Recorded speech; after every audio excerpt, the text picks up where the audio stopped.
네, 오늘 나누고 싶은 설교의 제목은 불확실성의 시대에 누리는 평안입니다. 오늘날 우리는 불확실성의 시대를 살아가고 있습니다. 기후변화로 인한 자연재해가 이 지구의 종말을 앞당기고 있고, 과학 문명의 발전은 인간의 더 나은 삶을 위한 것이었지만 결국에는 인간성 상실과 인간 영혼의 황폐화로 이어져 가고 있습니다. 갈수록 개개인의 고립은 심화되고 불행과 우울과 절망의 역병이 돌고 있는 것이 아닌가. 묻지마 범죄와 테러가 갈수록 급증하고 있습니다. 우리는 결국에 불안의 시대에 평안을 찾기 위한 몸부림으로 인생을 살고 있지 않은가. 다른 사람보다 내가 좀 더 공부해야 되고 좀 더 일해야 되고 좀 더 성공해야 되고 그래야만 상대적 우위를 점할 수 있고 상대적 평안이죠. 그럼에도 불구하고 그 상대적 평안을 얻기 위해서 끊임없이 경쟁하는 사회 속에 살아가고 있습니다. 어제 이 설교를 준비하면서 이런 묵상을 해봤어요. 도대체 누가 이런 경쟁을 사람들 가운데 심어 놓았는가? 경쟁해서 내가 비교 우위가 되면 다른 사람보다 평안하게 살 수 있다, 인간답게 살 수 있다. 이런 생각을 누가 심어 놓았는가? 성경 어디를 보아도 하나님은 우리가 서로 경쟁하라는 말씀이 없어요. 경쟁에서 비교 우위가 되라는 메시지는 성경에 없습니다. 성경이 우리에게 말씀한 게 아니에요. 우리는 크리스찬으로서 경쟁이나 비교 우위를 차지하기 위해서 사는 게 아닙니다. 위로부터의 부르심, 하나님의 하이 콜링을 반응하고 이루어가고 순종하기 위해서 살아가는 것입니다. 그런데 인간을 상대적인 존재로 전락시키고 경쟁을 부추긴 것은 하나님께로 돌아가지 않는 우리 영혼의 거짓됨에서부터 출발한 것입니다. 절대로 절대적 평안을 줄 수 없는 이 세상의 모든 상대적인 것들에 목을 매게 만드는 것, 이것이 사탄의 거짓말입니다. 저와 여러분이 하나님의 임재 안에서 참된 평안을 체험하게 되기를 축복합니다. 이 불확실성의 시대를 살아가면서 우리 하나님 원망 많이 하지만 사실 이건 인간이 만들어낸 것입니다. 예측 불허의 불안정한 역사와 사회를 보면서 도대체 하나님 뭘 하고 계시는 거냐, 이렇게 하나님을 원망할 수 있는 문제가 아니에요. 성경은 이미 세상이, 하나님을 떠난 세상이 이런 방향으로 갈 것이라고 예언했고 예고하고 있었어요. 하나님께로 돌아오지 않는 인생의 이 불확실성과 불안의 문제, 이것이 세상을 어떻게 만들어가고 있는가, 지구 환경을 파괴시켜서 생존의 위협 지점까지 가고 있는 거잖아요. 요즘 뭐 세상이 엄청 지구의 평균 기온이 올라가면서 거의 뭐 매주 월드 레코드를 깨고 있는 거잖아요. 그런데 이러한 상황에서도 결국에 인간의 불안 지수가 너무 높기 때문에 인간은 경쟁을 멈추지 못할 거예요. 인간은 전쟁도 멈추지 못할 겁니다. 왜냐하면 절대자 하나님께 돌아와서 참된 평안을 누리기까지는 사람 가운데 이 불안 지수를 가라앉힐 수 있는 게 없기 때문이에요. 그럼 불안한 사람이 불안해서 더 많은 사고를 치게 돼 있어요. 불안함이 사람의 마음 가운데 좌불안석, 안절부절, 가만히 있지 못하도록 만들기 때문이죠. 뭔가를 해야 되는 거예요. 아니 오히려 가만히 하나님의 임재에 머물러야 되는데 뭔가를 계속 하지 않고는 견딜 수 없는 상태로 사람을 빠져들게 만드는 것이 이 불확실성의 시대입니다. 오늘 본문에 그런 불안함 가운데 있었던 제자들에게 예수님이 어떻게 다가오셨는가, 19절 말씀 읽어보겠습니다. 이날 곧 안식 후 첫날 저녁 때 제자들이 유대인들을 두려워하여 모인 곳에 문들을 닫았더니 예수께서 오사 가운데 서서 이르시되 너희에게 평강이 있을지어다. 아멘. 예수님이 십자가에 달려 돌아가시고 3일 동안 제자들은 문을 걸어 잠그고 아무도 문 밖에 감히 나가지를 못하고 두려움 가운데 지냈어요. 예수님과 함께 최후의 만찬을 지냈던 그 다락방은 더 이상 소망과 추억의 장소가 아니라 절망과 두려움의 자리가 된 것입니다. 제자들은 무엇을 두려워했을까? 예수님을 잡아 죽인 그 유대인들이, 극렬 유대인들이 자신들도 잡아 죽일까 봐 두려웠어요. 제가 두려움 너머의 삶이라는 책에서 두려움이라는 것은 창살 없는 감옥이다. 내가 두려움 가운데 빠지는 순간 창살이 없음에도 불구하고 자기 자신을 그 영역 안에 가둬두는 현상이 나타나게 됩니다. 그런데 오늘 본문의 19절에 문이 닫혀 있는 그 공간 안으로 예수님이 나타나셨다는 거예요. 그러면 문도 잠겨 있어요. 아무 창도 없어요. 근데 예수님 어떻게 오셨는가? 공간 이동을 하신 거잖아요. 네. 예수님의 공간 이동은 예수님께서 부활의 능력으로 당신의 육신, 죽은 육신을 살려내신 것도 있지만 영원한 선제성을 가지신 하나님의 아들로 부활하셨기 때문인 거예요. 그래서 예수님이 공간 이동을 하신 거죠. 뭐 제자들의 그 두려움과 절망 가운데 예수님이 나타나시니까 제자들은 뛸 듯이 기뻐합니다. 그때 제자들에게 어떻게 인사를 하셨는가? 너희에게 평강이 있을지어다. 평강이 너희에게. 원어상으로는 평강이 너희에게입니다. 이 말은 유대인들의 통상적인 인사말입니다. 우리도 뭐 사람 만나면 안녕, 안녕하세요 이렇게 인사를 하잖아요. 그렇죠? 네. 여러분 혹시 자리가 더우신가요? 그렇진 않죠. 괜찮으세요? 네, 좋습니다. 우리가 안녕하세요라고 인사를 합니다. 이게 샬롬, 히브리인들은 이제 샬롬이라고 이야기를 인사를 하고 또 뭐 아랍 사람들은 살렘이라고 인사를 하는 겁니다. 다 같은 개념의 말이에요. 그런데 예수님의 이 인사말이 이 상황에는 전혀 어울리지 않았어요. 왜냐하면 제자들이 전혀 안녕하지 못했거든요. 너무나 불안에 떨고 있었잖아요. 우리가 전혀 안녕하지 못한 사람에게 안녕하십니까? 라고 물어보는 것 자체가 신뢰가 될 때가 있는 것입니다. 그래서 장례식장에 가서 안녕하십니까? 이렇게 물어보면 안 되는 거예요. 다 안녕하지 못하기 때문에 거기 모여 있는 것이거든요. 예수님의 인사말 너희에게 평안이 있을지어다. 평안이 있기를. 이 말씀은 그럼에도 불구하고 진심이었어요. 불안감과 불확실성과 부정감에 빠져서 두려워 떨고 있는 인생들에게 절대 평안을 갖고 계신 주님이 그냥 샬롬을 선포하신 거예요. 선언하신 겁니다. 저는 그래서 성경에서 이 평안이라는 단어, 평강이라는 단어를 너무너무 좋아합니다. 너희에게 평강이 있을지어다. 제 개인 간증할 때마다 제가 자주 이야기하는 것이 저는 어머니 뱃속에 있을 때부터 늘 불안했거든요. 이 평안이 무엇인지를 누려본 적이 없었기 때문에 저의 인생에 단 한 번도 평안이 무엇인지를 단어는 들어봤지만 전혀 체험하지 못했던 저에게 그것을 경험시켜 주신 분이 예수님이셨어요. 저에게 다가오신 말씀은 에베소서 1장 2절입니다. 한번 같이 읽어볼까요? 하나님 우리 아버지와 주 예수 그리스도로부터 은혜와 평강이 너희에게 있을지어다. 아멘. 이 사도 바울이 서신서마다 13권의 서신서마다 늘 했던 어떻게 보면 전형적인 인사말입니다. 그런데 제가 이 구절을 읽을 때 평강이라는 단어가 파도처럼 밀려와서 해일처럼 저의 영혼을 덮더니 제 안에 있는 온갖 고통과 불안과 근심과 걱정, 어두움을 눈물과 함께 다 쏟아내게 하시더라고요. 할렐루야. 그리고는 단 한 번도 경험하지 못한 평안을 경험했는데 그 평안은 하나님 우리 아버지와 주 예수 그리스도로부터 저 천상으로부터 내려오는 하늘의 샬롬, 하늘의 평강. 그래서 이 샬롬이라는 단어는 뭐 온전함, 평안, 행복 이런 뜻을 갖고 있어요. 근데 일반적인 행복을 해피니스라고 영어 단어로 이야기한다면 지복이라는 단어가 있어요. 지극한 절대적인 행복과 복의 상태. 펠리시티라는 단어를 영어 단어를 쓰는데 여러분 샬롬은 단순한 해피니스를 넘어서는 차원인 거예요. 상대적인 세상의 것으로 얻는 기쁨과 평안이 아니라 절대자 하나님으로부터 오는 절대 은혜를 체험한 사람들에게 경험되는 절대적인 평안. 할렐루야. 이 평안을 여러분이 경험하시기를 축복합니다. 생각해 보세요. 이 장면을 보면 예수님과 제자들이 너무나 대조적인 모습이에요. 이미 죽음을 경험하고 돌아오신 예수님은 너무너무 평안하신데 죽을 것 같은 두려움에 빠져 있는 제자들 지금 죽지 않았잖아요. 죽음을 전혀 경험하지도 않은 이 제자들은 죽을 것 같은 두려움 때문에 극심한 불안에 빠져 있었어요. 왜 그런가? 인간의 가장 큰 존재적 불안은 죽음이에요. 죽을 것 같은 거예요.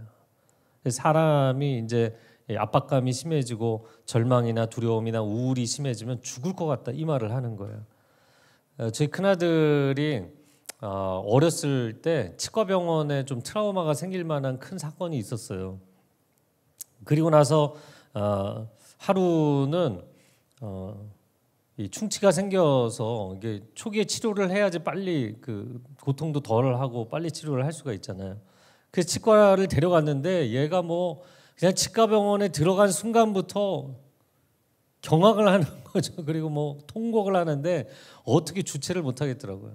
1시간 동안 선생님이 달래는데도 1시간 동안 치과병원이 떠나가라 막 우는 거예요. 완전히 사람이 진이 빠질 때까지. 그러면은 그거를 피하면 어떻게 되나요? 그거를 피하면 나중에는 더 심각해지면 더 아픈 치료를 해야 되잖아요. 그럼에도 불구하고 내가 그 순간에 의사 선생님이 치료를 받으면 죽을 것 같은 거예요. 이 죽을 것 같은 두려움. 죽지 않아요. 근데 죽을 것 같은 두려움. 세상의 경쟁에서 밀리면 죽을 것 같은 두려움. 내가 아이를 제대로 키우지 못하고 좋은 대학에 보내지 못하면 죽을 것 같은 두려움. 회사에서 갑질과 횡포를 당하면 내 인생이 이렇게 끝나는 것인가. 죽음의 문턱에 서는 것 같은 그 두려움이 사람에게 있어요. 그런데 그 두려움과 불안함 때문에 사람이 더 열심히 자신을 채찍질하면서 성과를 이루기도 하고 경쟁에서 이기기도 합니다. 그러나 이러한 불안함과 두려움은 역기능적인 현상을 많이 일으키죠. 그래서 그 불안함이 죽을 것 같은 불안함이 너무 심해지기 때문에 스스로 죽음을 선택하는 사람들이 있어요. 전 자살 충동에 시달린 시간이 길었던 사람이기 때문에 자살하는 사람들의 심정은 죽고 싶어서 자살하는 게 아닙니다. 살고 싶은데 제대로 살 수 없다는 그 두려움, 이 고통 속에 인생을 계속 살아야 될 것 같은 그 두려움이 너무 크기 때문에 자살을 선택하는 것이에요.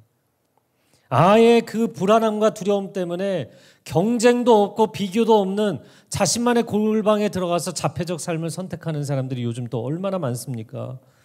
불안감과 실패감 때문에 반사회적 인격장애가 되어서 묻지마 칼부림을 하고 테러를 일으키는 사람들도 갈수록 급증하고 있어요.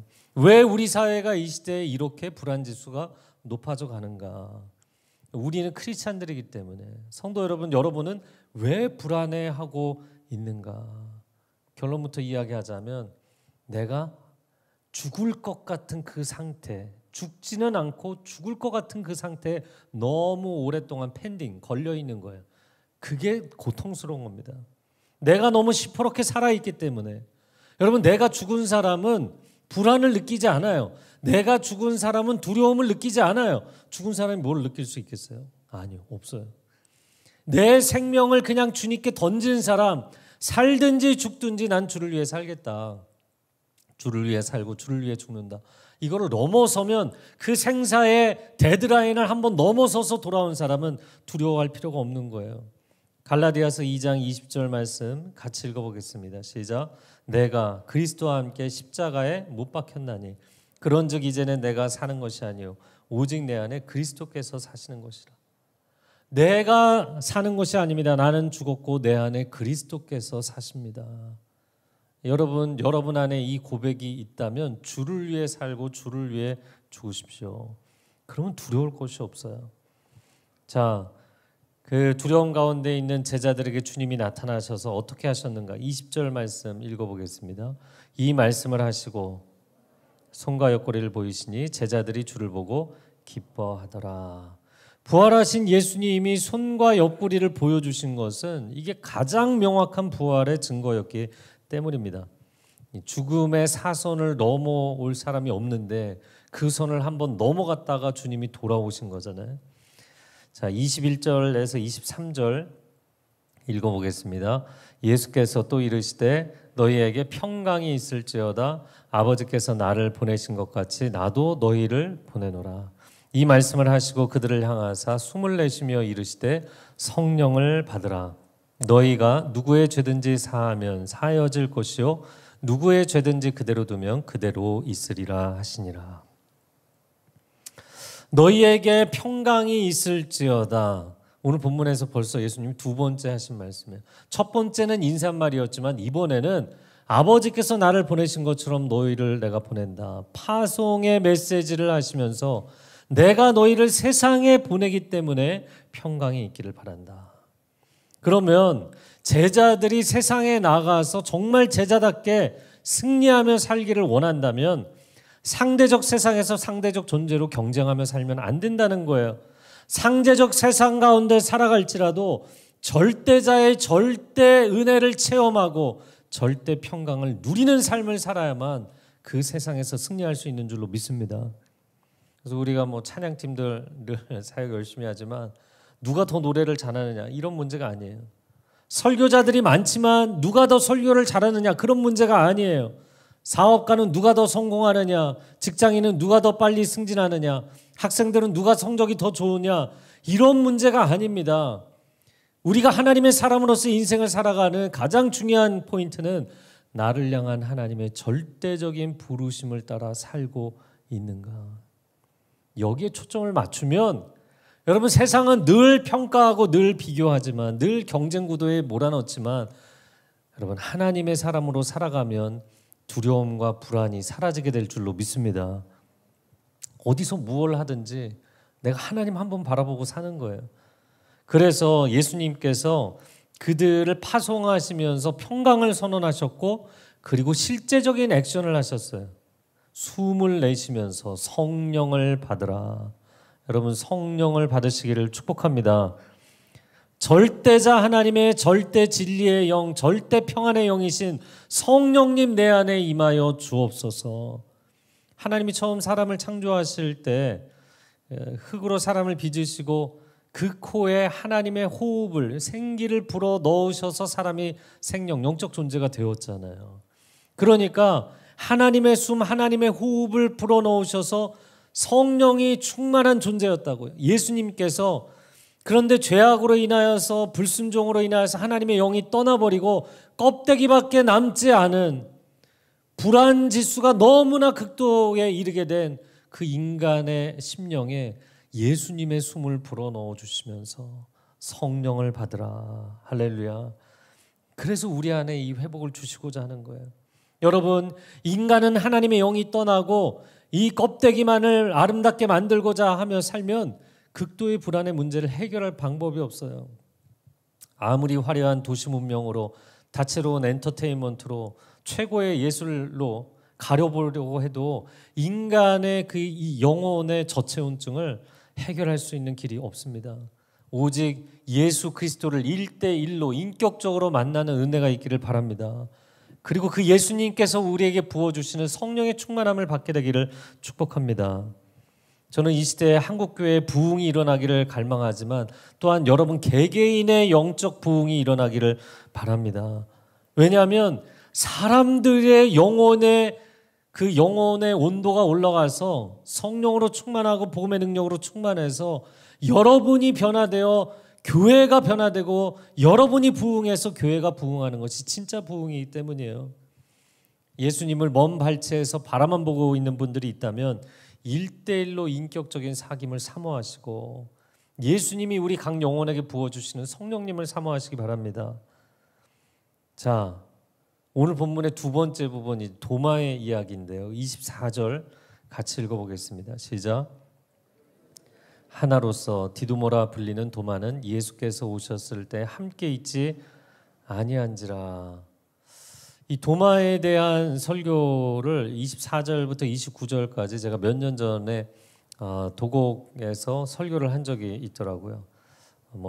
조금 더 긴 설교를 도마에 대해서 알기를 원하시는 분들은 그 설교를 참고해 보셔도 좋겠습니다. 자, 12제자들 가운데 도마만 그 자리에 없었다. 그럼 도마는 왜 그 자리에 없었을까? 여러분 궁금하셔야 됩니다. 근데 모두가 두려워서 문도 걸어 잠그고 아무도 문 밖에 나가지도 못하는 상황에서 도마가 그 자리에 없었다는 것은 도마는 문을 열고 밖으로 돌아다녔다는 소리잖아요. 그러니까 도마가 어떻게 겁도 없이 그렇게 돌아다녔을까? 네, 결론부터 이야기하자면 진짜 그는 두려움에 빠져 있지 않았기 때문이었어요. 이게 무슨 얘기일까요? 다른 제자들은 아니 어떻게 예수님이 죽을 수 있느냐? 이럴 수는 없는 것이다. 그들의 생각의 기준에 절대로 있어서는 안 되는 일이 일어난 거예요. 그러니까 절대적인 절망과 두려움에 빠졌죠. 하지만 도마는 달랐어요. 어차피 끝난 거야. 뭘 더 주저하겠어. 여러분, 이상주의자들이 겪는 고통과 달리 도마는 현실주의자이기 때문에 이 현실주의자들은 현실의 벽에 딱 부딪히는 순간 굉장히 빨리 냉각이 돼요. 냉소와 냉담에 빠지기 시작한 거죠. 도마 이야기를 제가 한편으로 지금 다 하는 게 아니라 절반만 하기 때문에 예수님의 생전의 에피소드 중에서 한 가지만 이야기하겠습니다. 한 번은 예수님이 죽은 나사로를 살리기 위해서 갈릴리에서 유대 지역으로 가신 적이 있어요. 그런데 유대 지역에서 예수님의 반대파들이 너무 급성장하는 바람에 이 사람들이 예수님을 죽이려고 했다고요. 그래서 제자들 마음 가운데 나사로를 찾아가시는 건 이해가 되지만 예수님 유대 지역에 갔다가 무슨 일이라도 벌어지면 어떡하지? 이런 두려운 생각들이 있었던 거예요. 근데 차마 아무도 그 얘기를 못 꺼내는데 도마가 그냥 질러버립니다. 요한복음 11장 16절 같이 읽어볼까요? 시작. 디두모라고도 하는 도마가 다른 제자들에게 말하되 우리도 주와 함께 죽으러 가자. 주와 함께 죽으러 가자. 남들이 못하는 말을 그냥 내뱉는 사람들이 있잖아요. 네, 나는 막 10번씩 고민하고 절대 못할 말을 얘기하는 사람들이 있어요. 어찌 보면 베드로는 너무 충동적인 사람이기 때문에 말을 내뱉는다면 도마는 상황 판단이 가장 빠르기 때문에 말을 내뱉는 사람이에요. 이거 어떻게 하지? 이 상황에서 이걸 어떻게 받아들여야 되지? 근데 도마는 그냥 너무나 빨리 알아차리는 거죠. 예수님이 목숨을 걸고 유대 지역으로 가신다는 것을 알고 있었어요. 다른 제자들은 종교적인 이상주의자들이었죠. 예수님이 메시아이시기 때문에 예루살렘에 올라가면 왕이 되셔서 세상을 뒤집어 놓으실 거다. 이렇게 기대를 한참 했잖아요. 그러다 보니까 그 이상론 때문에 현실이 어떻게 돌아가는지에 대해서 민감하지 않았어요. 그런데 도마는 현실주의자잖아요. 그러니까 이상을 갖고 있지 않은 것은 아니지만 상황이 너무 위태롭게 돌아가는데 이러다가 무슨 사고가 나겠는데 이거를 직감하고 있었던 사람이죠. 그래서 유대 지역으로 가는데 우리도 주와 함께 죽으러 가자. 이 말을 그냥 내뱉어 버린 거예요. 그러니까 이러한 도마의 캐릭터는 예수님의 십자가 죽음을 보는 순간 마음이 굉장히 빨리 냉각이 됩니다. 싸늘하게 식어버린 거예요. 문학 작품에서도 그렇고 현실 세계에서도 그렇습니다. 여러분이 이상주의자인지 현실주의자인지 스스로 한번 평가해 보세요. 햄릿 같은 캐릭터, 햄릿 아시죠? 햄릿 같은 캐릭터는 절대주의자, 이상주의자라고 이야기합니다. 왜냐하면 내가 가지고 있는 윤리 도덕의 기준이 있어요. 그런데 그게 무너질 수는 없는 거예요. 어떻게 내 어머니가 삼촌과 그것도 내 아버지를 죽이고 이럴 수는 없는 것이죠. 그런 대사를 하게 돼 있고 그런 마음의 무너짐을 경험하게 돼 있어요. 그러니까 절대적 이상이 무너지는 순간 절대적 절망과 두려움에 빠지게 됩니다. 그런데 저 자신을 생각해 보면 저도 이상론자이거든요.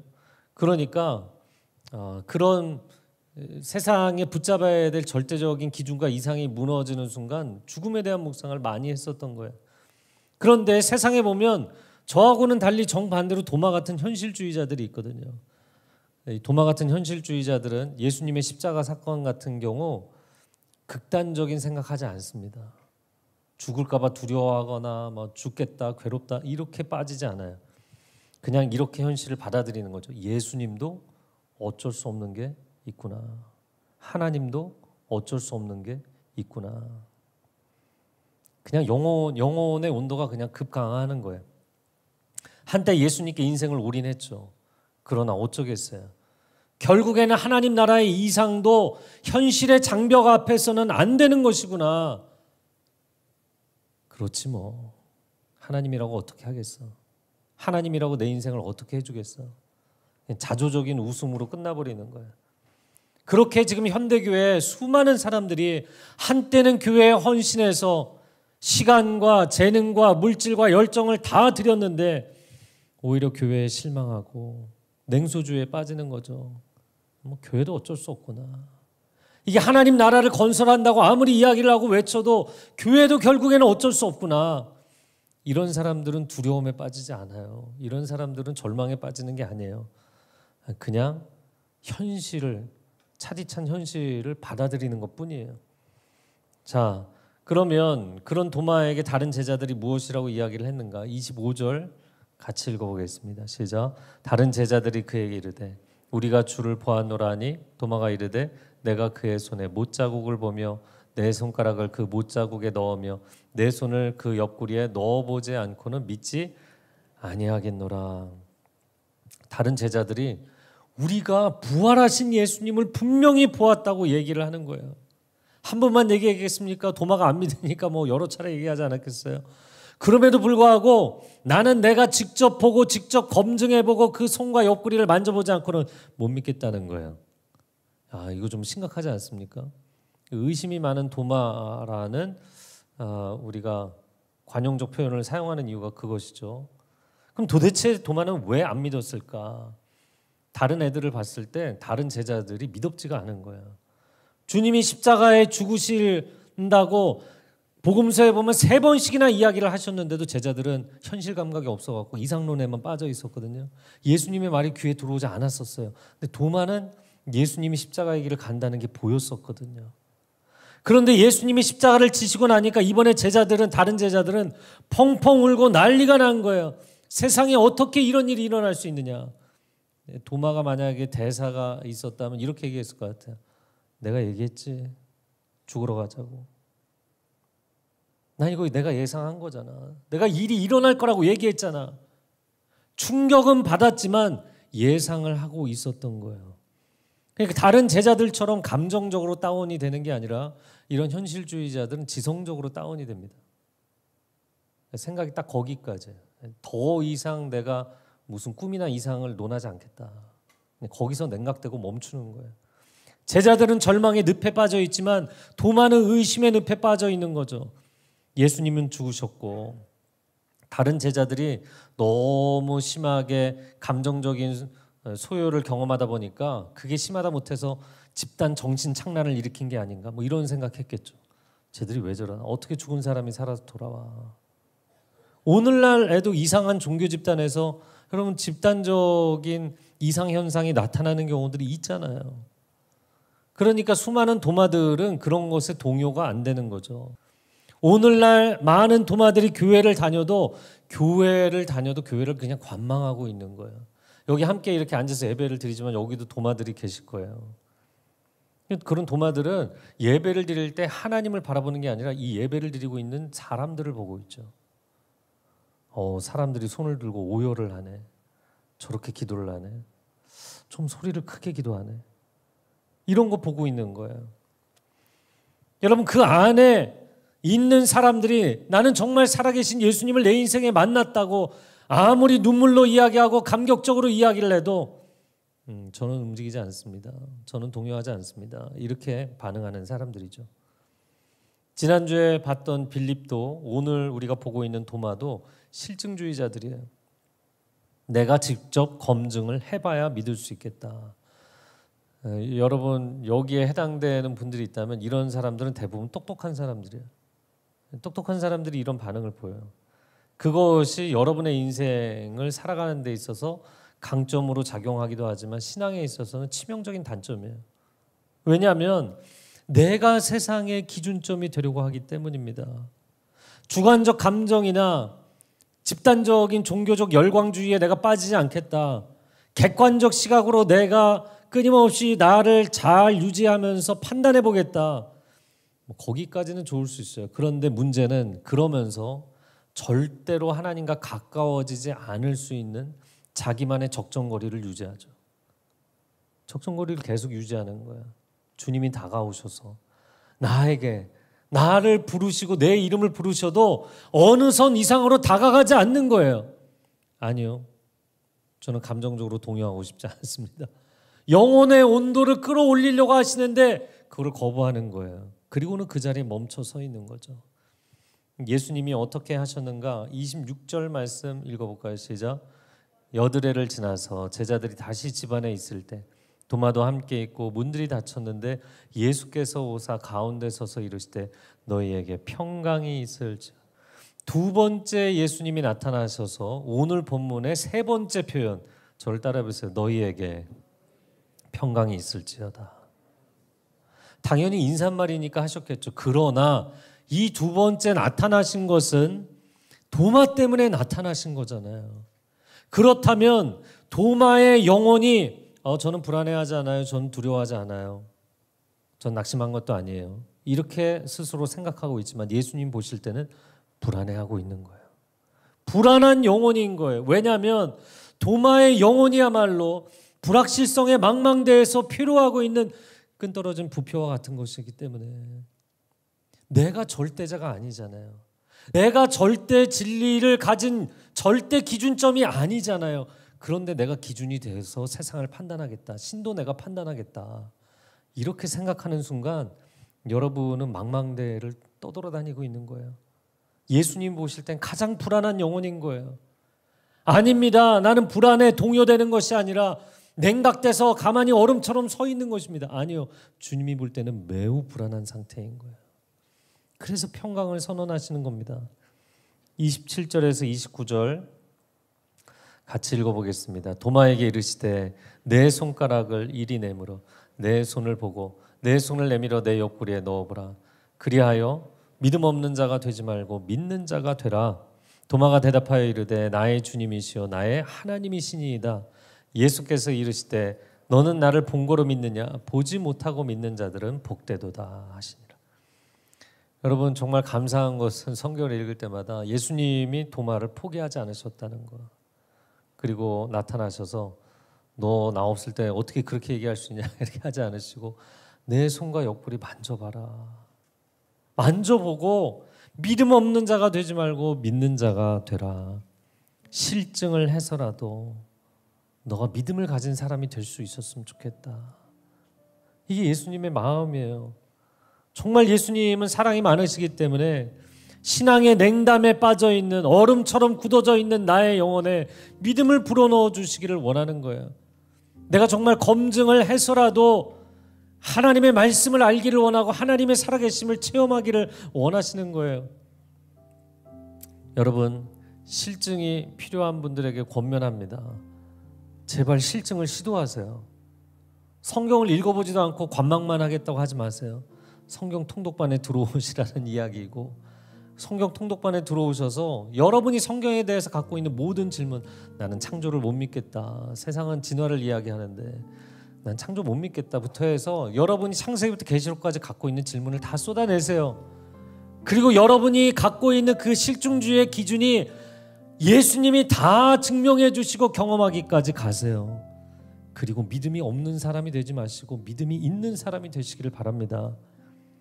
거리만 두고 의심만 하고 냉담에만 빠져 있을 수는 없습니다. 예수님이 도마에게 하신 마지막 말씀은 너는 나를 보고 실증하고 믿지만 나를 보지 않고도 믿는 사람이 더 복되다. 도마야 뭐 너도 내가 도와준 거지만 그러나 너의 수준은 거기까지다. 그렇게 얘기하신 건가요? 아닙니다. 제가 이 12사도에 대한 관심이 많아서 많은 연구를 했었는데 도마에 대해서 여러분이 아마 관심이 있는 사람들은 들어보셨을 거예요. 그가 사도로서 선교지로 선택한 곳이 인도였습니다. 당시에 유대인들의 세계관에서 땅끝이라고 여겨졌던 스페인, 서바나보다 더 먼 지역이었어요. 가장 먼 선교지로 떠난 사람이 도마였어요. 저는 그 도마의 선택을 보면서 내가 확신이 서고 확증이 돼야만 믿을 수 있다고 했던 그 도마가 아무런 확증이 없는 저 먼 인도 땅을 향해서 선교사로 떠납니다. 내가 거기 가서 복음을 전한들 사람들이 믿을까? 세상이 변할까? 이거 확증이 없는 거잖아요. 근데 성령께서 그 안에 임하시고 부활하신 예수님을 만난 그 도마가 인생이 완전히 바뀐 거예요. 사랑하는 성도 여러분, 여러분 가운데 도마와 같이 나는 좀 구체적인 검증이 디테일한 검증이 돼야만 믿을 수 있습니다. 믿음을 갖고 싶은데 이 믿음이 내 안에서 솟아나지를 않습니다. 영혼에 가라앉은 온도가 다시 올라오지를 않습니다. 그런 분들은 정말 치열하게 성경을 붙잡고 또 기도의 자리에서 하나님 앞에 나아가시기를 권면합니다. 그리고 여러분이 돌아오게 되는 그날 주님을 내가 본고로 믿을 뿐만 아니라 보지 않고도 믿을 수 있는 비전의 사람들, 믿음의 사람들이 되실 줄로 믿습니다. 함께 기도하겠습니다.